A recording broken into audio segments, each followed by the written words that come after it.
Welcome back to the podcast. Great to have you with us for another episode. This is going to be a really short, sharp, focused podcast episode all on how to follow up effectively with sales opportunities and where people go wrong. And let me start by saying that we all get this happen on a regular basis. So we've met with someone, we've had a great conversation with someone, we've talked to them about their challenges and their issues, and we've gone back to them with a proposal or a document or had a communication with them afterwards, and then literally we don't hear anything.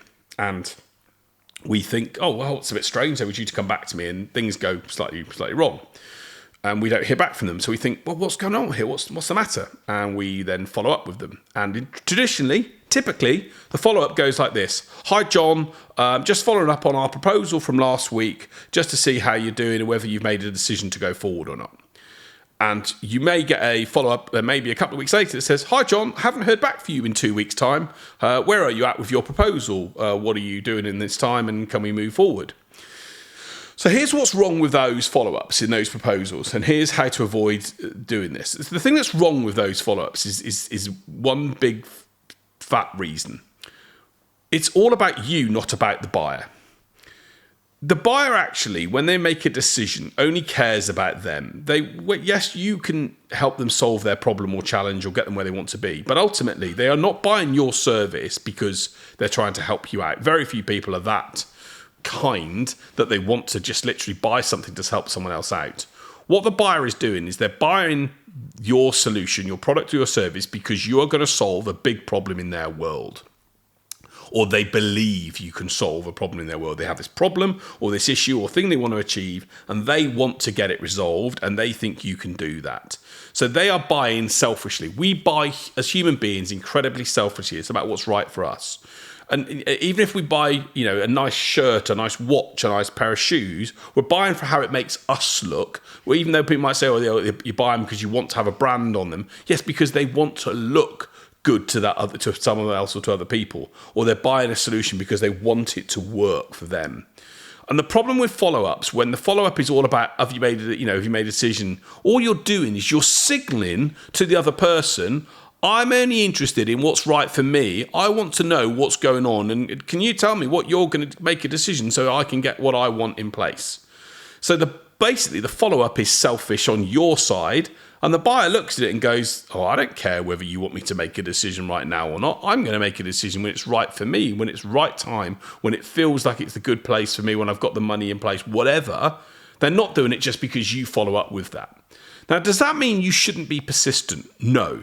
You do need to engage with persistence to engage with people, but you do need to engage with a purpose and a follow-up that has value. And I'm going to give you the story of a lady, I won't mention her name. Her name was Lynn. She was from an accountancy firm that I, in my previous business, was working with. And I followed up with her 9 times. So 9 times we've had a conversation, and I'd made some mistakes in the sales conversation. One of the things I hadn't done, and you should always do, is try and arrange a date and time to follow up with the person once you've had that meeting. So really enjoyed the chat. Let's share the proposal. Let's talk on Thursday at 4:00, and you can decide if it's right for you or not.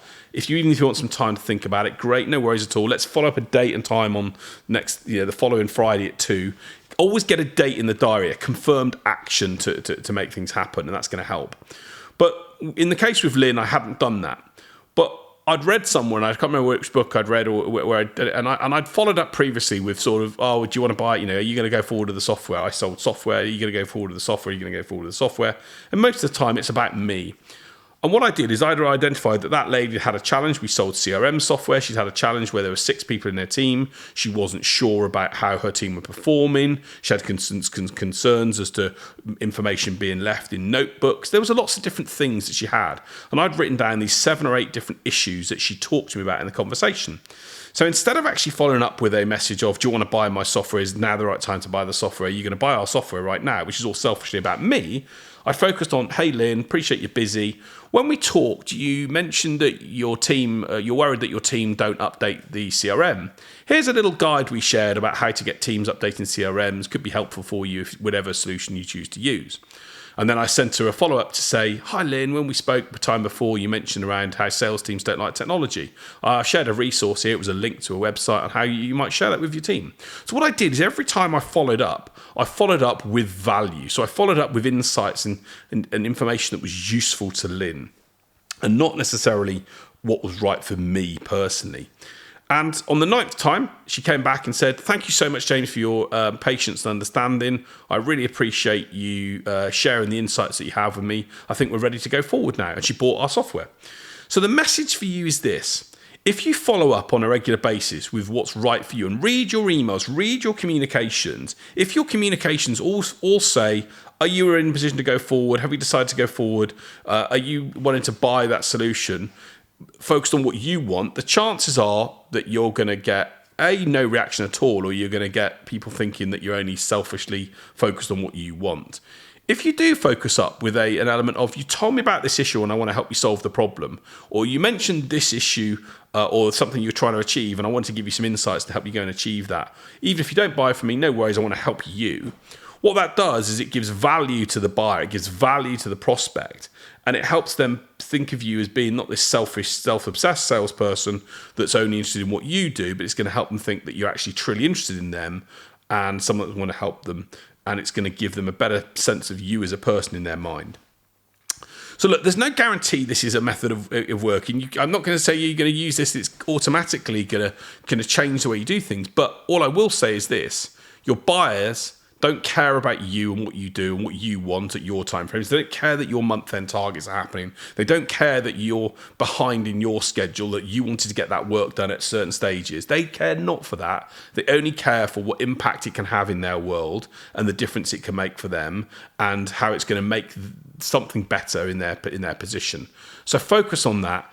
If you've asked the right questions in the conversation, get to know them, get to know the challenges they're facing, what they're concerned about, what's driving them, what's keeping them up at night, and then share insights in the follow-up. Follow up with value. It's very hard for people on a regular basis to get given something and not want to reciprocate back. Keep sharing insights, keep sharing value, keep sharing ideas, keep sharing things that can help them, and ultimately, it's going to stand you in a better chance of getting them to respond back and hopefully work with you. It's not a guarantee, but as humans, we want to do things that are right for us, not what's right for the other person. We buy selfishly. So understand that in your follow-ups. So look at your follow-ups. Look at the next follow-up you're sending to a potential buyer and look at that communication. If it says, dear so-and-so, have you decided on the proposal yet? Work out whose best interest is that for, yours or theirs. And if it's in your best interest, not theirs, then change it round, see if you can add some value, see if you can add some insight, see if you can try and prompt a different reaction that's not focused on you but them, and see how you get on. So that's a really short, punchy, sharp little message today in the podcast. I hope it's helpful. Give insights, give value, focus on them, not you, and you're going to stand a better chance of getting that deal over the line. I always like to finish the podcast, though, on an inspirational story, and I'm going to use today's story is on a guy called Robbie Britton. Robbie, in February this year, broke the 24-hour record, which has stood since 1982, for 24-hour, it's still called the Italy's Ori di Torino, which is a 24-hour continuous race. And he ran continuously for 24 hours and broke a 24-hour British record for that. So, Robbie Britton, you are a superhero running for 24 hours. Wow. Congratulations to you. What an inspiration. I run for an hour and a half and my legs are cooked. So, Robbie doing it for 24. Hats off to you. Incredible achievement. Brilliant inspirational story. Love inspirational stories like Robbie's. If you've got another one, someone I should include on the podcast, let me know. People like Robbie inspire us to do bigger and better things. It's inspiring me to even think about getting out and doing a marathon. I say think. I'm not completely convinced yet, but we'll see if we get there. But he's a great story. Let me know what the inspirational story is that helps keep you motivated and focused on doing and building better things for you and your family and your company. But until next week, hope you've enjoyed this short, sharp, punchy edition of the podcast on how to follow up with value. Let me know if you have. Take care. See you next week.